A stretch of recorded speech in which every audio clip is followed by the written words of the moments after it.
साथियों, प्रेम से बोलो जय श्री कृष्ण।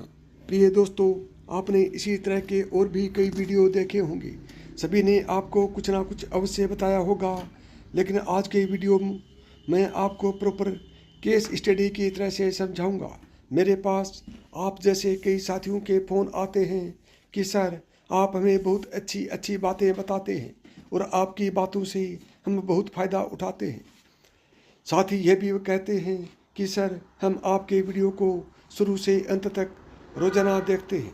तो साथियों, आज का वीडियो आपके लिए बहुत ही इम्पोर्टेंट और इन्फॉर्मेटिव होने वाला है। तो आप भी आज के वीडियो को बिना स्किप किए हुए अंत तक ज़रूर देखें। साथ ही यदि आपको किसी भी तरह की कोई समस्या हो तो कमेंट करके ज़रूर बताएं। मैं आपकी हर समस्या का कोई ना कोई समाधान अवश्य बताऊंगा। हिंदू धर्म में पूजा पाठ को बड़ा महत्व दिया गया है और रोज़ भगवान की पूजा को अनिवार्य बताया गया है। लोग इसका पालन भी करते हैं, लेकिन कई बार देखा गया है कि कुछ लोग हमेशा इस बात की शिकायत करते हैं कि वो पूजा तो कर रहे हैं, लेकिन उन्हें पूजा का फल नहीं मिल रहा। दिन रात भगवान के नाम को भजते हैं, लेकिन भगवान उनकी प्रार्थना नहीं सुन रहे। इसके कई कारण हो सकते हैं, लेकिन एक बड़ा कारण पूजा के नियमों में गड़बड़ी होना भी है। लोग जाने अनजाने में भगवान को कुछ ऐसा चढ़ा देते हैं जो उन्हें प्रिय नहीं होता है। ऐसे में हो सकता है कि भगवान नाराज हो जाए और पूजा का फल न मिले। इसलिए हम आपको बताने जा रहे हैं कि पूजा पाठ करते समय आपको किन बातों का विशेष ख्याल रखना चाहिए।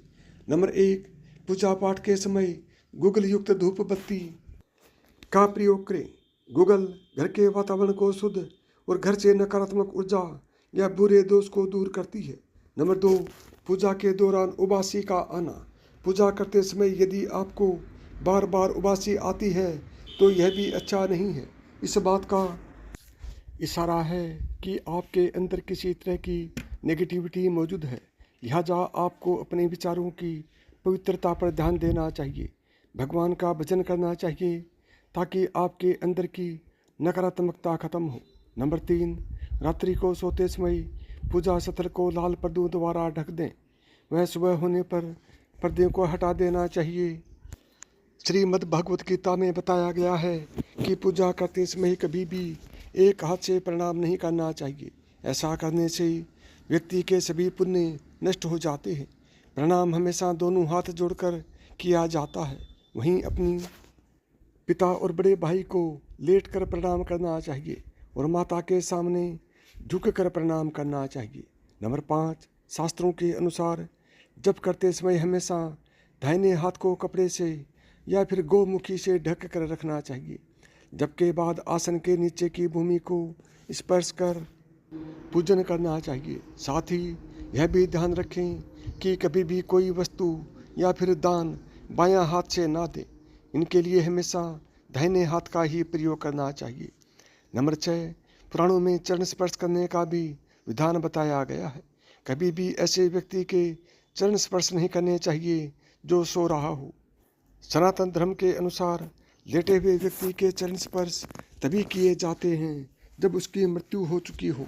सोते हुए व्यक्ति के पैर छूना पाप करने जैसा सम्मान माना गया है। नंबर 7, भगवान शिव को हल्दी नहीं चढ़ाना चाहिए कभी भी, और न ही शंख से जल चढ़ाना चाहिए। नंबर 8, पूजन स्थल पर पवित्रता का ध्यान रखें।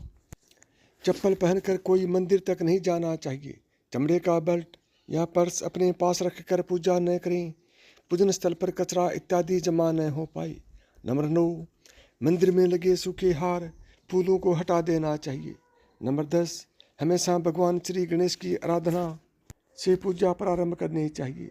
श्री गणेश को तुलसी दल चढ़ाने से हमेशा बचना चाहिए। भगवान गणेश को तुलसी दल चढ़ाने से भयंकर दोष लगता है। नंबर 11, शिव शंभू को कभी भी केतकी का फूल नहीं चढ़ाना चाहिए। पुरानी कथाओं के अनुसार भगवान शिव ने केतकी को श्राप दिया था, इसलिए भगवान शिव को यह फूल नहीं चढ़ाना चाहिए, वरना भक्तों के काम बिगड़ सकते हैं। नंबर 12, पूजा के समय आंखों में आंसू आना। पूजा के दौरान आंख में आंसू आना, अगर किसी व्यक्ति की आंख से पूजा के दौरान आंसू आते हैं तो इसका मतलब है कि आपके मन में जो दुख है वह अब जल्द ही समाप्त होने वाला है। साथ ही आप व्यक्त बुराइयों पर जीत हासिल कर लेंगे। नंबर 12, भगवान की प्रतिमा को स्नान करवाते वक्त सिर्फ उंगलियों का प्रयोग करें। भगवान को स्नान करवाते समय कभी भी अंगूठे का इस्तेमाल नहीं करना चाहिए। ऐसा करने से भगवान अप्रसन्न होते हैं और घर में विपत्ति आती है। नंबर 13, दीपक को कभी भी जमीन पर रखकर प्रज्वलित ना करें। ऐसा करने से धन की बर्बादी होती है और घर में अशुभता आती है। नंबर 14, पूजा के वक्त अगरबत्ती का प्रयोग ना करें। ऐसा इसलिए क्योंकि इसे बांस की लकड़ियों के साथ बनाया जाता है और बांस की लकड़ियों का प्रयोग अंतिम संस्कार में किया जाता है, इसलिए इसे अशुभ माना जाता है। नंबर 15, रविवार के दिन तुलसी के पत्ते तोड़ने से बचें। मान्यताओं के अनुसार रविवार के दिन तुलसी के पत्ते तोड़ने से भगवान विष्णु अप्रसन्न होते हैं, यानी कि नाराज हो जाते हैं। नंबर 16, भगवान शालिग्राम को कभी चावल अर्पित नहीं करना चाहिए। वास्तु शास्त्र के अनुसार ऐसा करने से दोष लगता है। नंबर 17, पूजा करते समय भगवान को फूल चढ़ाना शुभ माना जाता है। कुछ फूल देवी देवताओं को विशेष रूप से प्रिय होते हैं और फूल चढ़ाते समय इस बात का ध्यान रखना चाहिए, जैसे दुर्गा माँ को लाल, भगवान विष्णु को पीले रंग के ही फूल चढ़ाने चाहिए। पूजा में कभी भी बासु फूल नहीं चढ़ाने चाहिए, यह अशुभ माना जाता है। आप चाहते हैं कि बजरंगबली की कृपा आप पर, आपके बच्चों पर और आपके माता पिता पर बनी रहे, तो चैनल को सब्सक्राइब करें, वीडियो को लाइक करें और कमेंट बॉक्स में जय बजरंगबली ज़रूर लिखें। तभी मैं मानूंगा कि आप बजरंगबली के सच्चे भक्त हैं और आप चाहते हैं कि बजरंगबली की कृपा आप पर बनी रहे।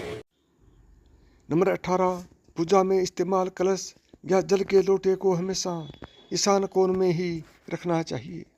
दीपक और कलश को एक दूसरे के बिल्कुल कभी पास ना रखें, वरना इसके दुष्प्रभाव झेलने पड़ सकते हैं। नंबर 19, पूजा हमेशा आसन पर बैठकर ही करना चाहिए। आसन पर बैठकर पूजा ना करने से इसका फल नहीं मिलता है। आसन के रंग का चुनाव आपको अपनी राशि के हिसाब से ही करना चाहिए। नंबर 20, भगवान के भजन कीर्तन या आरती के दौरान हर तरीके से वहाँ उपस्थित रहें। इस दौरान किसी से बातचीत करने से पूजा का फल नहीं मिलता है। पूजा की सामग्री को लेकर कभी भी दिखावा ना करें। 21, किसी भी प्रकार के पूजन में कुल देवता, कुल देवी, घर के वास्तु देवता, ग्राम देवता आदि का ध्यान करना भी आवश्यक है। इन सभी का पूजन भी हमेशा करना चाहिए। 22, पूजन में हम जिस आसन पर बैठते हैं उसे पैरों से इधर उधर खिसकाना नहीं चाहिए, आसन को हाथों से ही खिसकाना चाहिए। 23, पूजा सफल होने के संकेत। जब पूजा के दौरान जलते हुए दिए की लो ऊपर की ओर उठने लगे तो आपको समझ जाना चाहिए कि भगवान आपकी पूजा से प्रसन्न है। वहीं अगर पूजा के दौरान आपके घर में कोई मेहमान आ जाता है तो इसका अर्थ है कि भगवान आपसे काफ़ी प्रसन्न है। 24, यदि आप प्रतिदिन घी का एक दीपक भी घर में जलाएंगे तो घर के कई वास्तु दोष भी दूर हो जाएंगे। 25, सूर्य, गणेश, दुर्गा, शिव और विष्णु ये पंचदेव कहलाते हैं। इनकी पूजा सभी कार्यों में अनिवार्य रूप से की जानी चाहिए।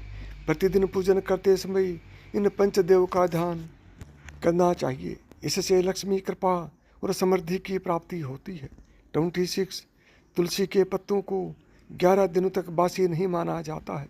इसकी पत्तियां हर पल, हर रोज जल छिड़क कर पुनः भगवान को अर्पित किया जा सकता है। 27, दीपक हमेशा भगवान की प्रतिमा के ठीक सामने लगाना चाहिए। कभी कभी भगवान की प्रतिमा के सामने दीपक न लगाकर इधर उधर लगा दिया जाता है, जबकि यह सही नहीं होता है। 28, घी के दीपक के लिए सफ़ेद रुई की बत्ती उपयोग किया जाना चाहिए, जबकि तेल के दीपक के लिए लाल धागे की बत्ती श्रेष्ठ बताई जाती है। 29, पूजन में कभी भी खंडित दीपक नहीं जलाना चाहिए। धार्मिक कार्यों में खंडित सामग्री शुभ नहीं मानी जाती है। 30, शिव जी को बिलपत्र अवश्य चढ़ाएं और किसी भी पूजा में मनोकामना की सफलता के लिए अपनी इच्छा के अनुसार भगवान को दक्षिणा अवश्य चढ़ानी चाहिए, दान करना चाहिए। दक्षिणा अर्पित करते समय अपने दोषों को छोड़ने का संकल्प लेना चाहिए। दोषों को जल्दी से जल्दी छोड़ने पर मनोकामनाएं अवश्य पूर्ण होंगी। 31 घर के मंदिर में आग लगना। यदि घर के मंदिर में आग लग जाए तो यह भी अशुभ घटना है। यह बताती है कि आपके घर में नकारात्मक ऊर्जा बढ़ गई है, नकारात्मक शक्तियाँ मौजूद हैं। यदि घर में अचानक खूब झगड़े होने लगें, घर के लोगों की तबीयत बिना किसी बड़े कारण के बार बार बिगड़े, तो यह घर में नकारात्मकता बढ़ने का संकेत है। ऐसी स्थिति में सजग रहें, साथ ही भगवान का पूजा पाठ विधि विधान से करें। घर में रोज लौंग और कपूर जलाएं। नंबर 32 भगवान सूर्य की 7, श्री गणेश की 3, विष्णु जी की 4 और शिव जी की आदि परिक्रमा करनी चाहिए। नंबर 33 यदि घर में या मंदिर में जब भी कोई विशेष पूजा करें तो अपने इष्ट देव के साथ ही स्वस्तिक, कलश, नवग्रह देवता, पंच लोकपाल, षोडश मातृका, सप्त मातृका का पूजन भी अनिवार्य रूप से किया जाना चाहिए। इन सभी की पूरी जानकारी किसी ब्राह्मण यानी कि ज्ञानी पंडित से प्राप्त की जा सकती है। विशेष पूजन पंडित की मदद से ही करवाने चाहिए ताकि पूजा विधिवत हो सके। 34 घर में पूजन स्थल के ऊपर कोई कबाड़ या भारी चीज न रखें। 35 किसी भी भगवान के पूजन में उनका आह्वान यानी कि आमंत्रित करना, ध्यान करना, आसन देना, स्नान करवाना, धूप दीप जलाना, अक्षत यानी कि चावल, कुमकुम, चंदन, पुष्प यानी कि फूल, प्रसाद आदि अनिवार्य रूप से होना चाहिए। नंबर 36 पूजन में पान का पत्ता भी रखना चाहिए। ध्यान रखें कि पान के पत्ते के साथ इलायची, लौंग, गुलकंद आदि भी चढ़ाना चाहिए। पूरा बना हुआ पान चढ़ाएंगे तो श्रेष्ठ रहेगा। 37 देवी देवताओं को हार, फूल, पत्तियाँ आदि अर्पित करने से पहले एक बार साफ पानी से अवश्य धो लेना चाहिए। 38 सभी प्रकार की पूजा में चावल विशेष रूप से चढ़ाए जाते हैं। पूजन के लिए ऐसे चावल का उपयोग करना चाहिए जो अखंडित यानी कि पूरे चावल हों, यानी कि टूटे हुए ना हो। चावल चढ़ाने से पहले इन्हें हल्दी से पीला करना बहुत ही शुभ माना जाता है। इसके लिए थोड़े से पानी में हल्दी घोल लें और उस घोल में चावल को डुबोकर पीला किया जा सकता है। 39 पूजन क्रम में इस बात का विशेष ध्यान रखें कि पूजा के बीच में दीपक बुझना नहीं चाहिए। ऐसा होने पर पूजा का पूर्ण फल प्राप्त नहीं हो पाता है। नंबर 40 भगवान विष्णु को प्रसन्न करने के लिए पीले रंग का रेशमी कपड़ा चढ़ाना चाहिए। माता दुर्गा, सूर्यदेव व श्री गणेश को प्रसन्न करने के लिए लाल रंग का, भगवान शिव को प्रसन्न करने के लिए सफ़ेद वस्त्र अर्पित करना चाहिए। 41 पूजा में गंदे कपड़े पहनकर ना बैठें। कभी भी गंदे कपड़े पहनकर पूजा नहीं करना चाहिए।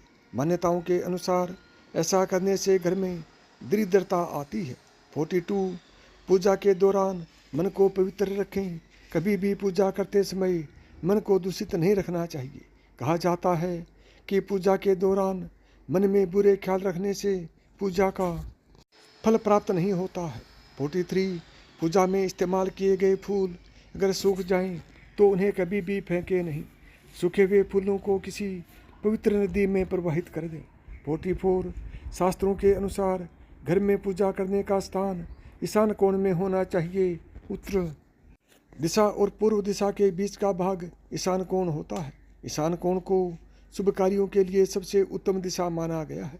इस दिशा में पूजा के मंदिर को स्थापित करें। यदि किसी कारणवश ऐसा न भी कर पाए तो भूल कर भी घर के ईशान कोण में गंदगी जमा न होने दें। वह घर के इस हिस्से को सदा पवित्र रखें।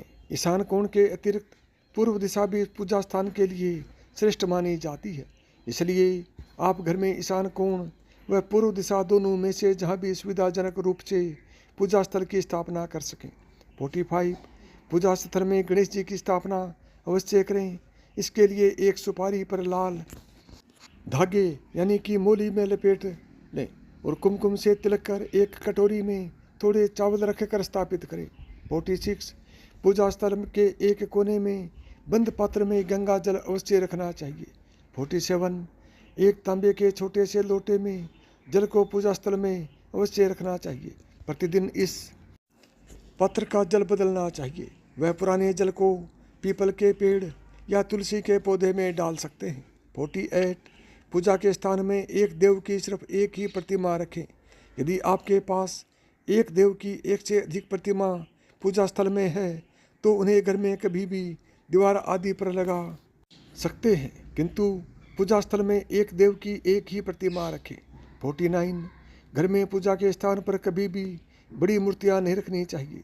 बड़ी मूर्तियों में प्राण प्रतिष्ठा होना अनिवार्य हो जाता है, इसलिए बड़ी मूर्तियां मंदिर के लिए ही उचित हैं। पूजा स्थल में छोटी मूर्ति रख सकते हैं। 50 पूजा करने के स्थान पर भूलकर भी अपने पितृदेव यानी कि स्वर्गीय माता पिता या गुरु की फोटो न लगाएं। उनका स्थान अलग से होना चाहिए। 51 पूजा स्थल में कूड़ा कचरा एकत्रित न होने दें। प्रतिदिन पूजा घर की सफाई करें। 52 अगर आपने पूजा घर में कोई मूर्ति की स्थापना की हुई है तो ध्यान दें, मूर्ति का कोई भी हिस्सा खंडित नहीं होना चाहिए। मूर्ति खंडित होने पर तुरंत उसे वहाँ से हटा देना चाहिए। खंडित मूर्ति को बहते जल में विसर्जित करना सबसे उत्तम माना जाता है। 53 पूजा के समय यदि संभव हो तो शुद्ध देसी गाय के घी का प्रयोग करें। वह भोग लगाने के लिए अग्नि में गाय के गोबर के कंडों यानी उपलों का ही प्रयोग करना सर्वोत्तम माना गया है। 54 आप पूजा किन की करने जा रहे हैं उस हिसाब से आसन का चुनाव करें। पूजा शुरू करने से पहले देखें कि आसन किस चीज़ का है, किस रंग का है, क्योंकि अलग अलग रंग के आसन का अपना अलग अलग महत्व है। कोशिश करें कि कंबल या ऊन से बने आसन का ही प्रयोग करें। धन की देवी माता लक्ष्मी, माँ दुर्गा और हनुमान जी की पूजा करने जा रहे हैं तो लाल रंग के आसन का प्रयोग करें। अगर मंत्र सिद्धि की पूजा करनी है तो कुशा से बने आसन को श्रेष्ठ माना गया है। 55 भगवान गणेश को तुलसी, भगवान विष्णु को चावल और सूर्य देव को बेलपत्र भूल कर भी न चढ़ाएं। बेलपत्र महादेव को काफ़ी प्रिय हैं, इसलिए हमेशा भगवान शंकर को बेलपत्र चढ़ाएं। वहीं गणेश जी को हरी दुर्वा, सूर्य भगवान को कनेर का फूल, माता दुर्गा को लाल फूल और विष्णु जी को तुलसी चढ़ाएं। कई लोगों की आदत होती है पूजा के बाद मूर्ति पर चढ़े सिंदूर को अपने माथे पर लगा लेते हैं, लेकिन आप भूलकर भी ऐसा न करें। पूजा करने के बाद भगवान से भूल चूक से हुई गलतियों के लिए क्षमा जरूर मांगें। 56 पूजा में हाथ जलाना। यदि पूजा का दीपक जलाते समय, हवन पूजन करते समय आपका हाथ जल जाए तो यह संकेत है कि आप भगवान की पूजा संभल कर करें। यदि आपको मेरी बताई हुई बातें पसंद आई हों तो वीडियो को लाइक करें, चैनल को सब्सक्राइब करें और प्रेम से बोलें जय श्री कृष्णा, राधे राधे।